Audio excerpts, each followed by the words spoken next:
अस्सलाम वालेकुम। आज एसी टेक्नीशियंस की सबसे बड़ी करप्शन जो मैं आपके साथ शेयर करने लगा हूँ, शायद बहुत सारे दोस्त मेरे एसी टेक्नीशियंस हैं, दोस्त भी हैं, मेरे कलीग्स भी हैं, वो भी बहुत ज़्यादा नाराज़ होंगे इस बात से।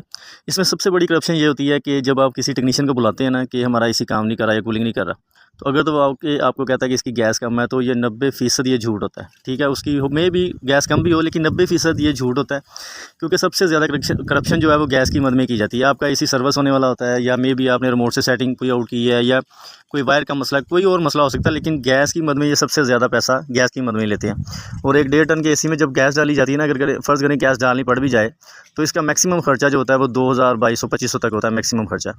और टेक्नीशियंस हज़रात इसका खर्चा 6-7 हज़ार से शुरू करते, 10-10 हज़ार रुपया उसका बिल बना देते हैं। तो कहने का मकसद ये है कि सारे ऐसे नहीं करते, लेकिन एसी की बहुत सारी वजूहत होती हैं कूलिंग ना करने की। लेकिन ये जब टेक्नीशियन आके आपको कहता है कि इसकी गैस कम है, इसमें गैस डलनी है, तो वो 90% वो झूठ ही बोल रहा होता है। गैस वगैरह नहीं डालते, सिलेंडर साल लगा देते हैं, गेज साल लगा देते हैं, लेकिन गैस वगैरह वो नहीं डालते। ये बहुत बड़ा सच है जो मैंने आपके साथ शेयर किया।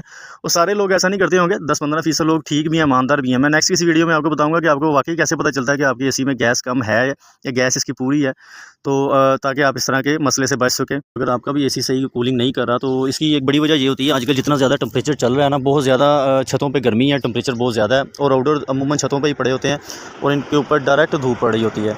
और डायरेक्ट जब धूप पड़ती है, कंप्रेसर बहुत ज़्यादा हीटअप हो जाते हैं और ट्रिप हो जाते हैं हीटअप होने की वजह से, और बार बार ट्रिप होते हैं, जल्दी नॉर्मल टेम्परेचर नहीं होता, जिसकी वजह से ये चलते नहीं जल्दी, और आपका एसी है उसकी कूलिंग कम हो जाती है। तो कोशिश करें कि आउटडोर को ऐसी जगह पे लगाएं कि इसके ऊपर साया हो, इसको शेड के नीचे लगाएं कि इसके ऊपर कोई शेड हो, इसको धूप डायरेक्ट ना पड़े। कोशिश करें कि इसका कंप्रेसर ठंडा रखें, कोई ऐसा जुगाड़ लगाएं कि इसको पानी इसके ऊपर डालें, या कोई शावर सिस्टम इस तरह का बनाएं कि इसका कंप्रेसर ठंडा रहे। जितना कंप्रेसर ठंडा रहेगा, उतनी एसी की एफिशिएंसी बेहतर होगी, और एसी के एम्पेयर भी कम हो जाएंगे, एसी की कूलिंग भी बेहतर हो जाएगी। तो इस तरह जब डायरेक्ट धूप पड़ती है, तो आउटडोर बहुत कैपेसिटर भी ब्लास्ट हो जाते हैं, क्योंकि कैपेसिटर साथ लगे होते हैं। टेम्परेचर इतना ज़्यादा छतों पे आजकल कि इसके कंप्रेसर के जो कैपेसिटर होते हैं साथ लगे होते हैं, ये ब्लास्ट भी हो जाते हैं, और टेम्परेचर ज़्यादा होने की वजह से कंप्रेसर बार बार ट्रिप होते हैं, जिसकी वजह से कूलिंग मुतासर होती है। तो कोशिश करें कि इनके ऊपर कोई ना कोई शेड का बंदोबस्त करें कि एसी को डायरेक्ट आउटडोर को धूप ना पड़े, और इसको ठंडा रखने की कोशिश करेंगे तो एसी बेहतर परफॉर्म करेगा।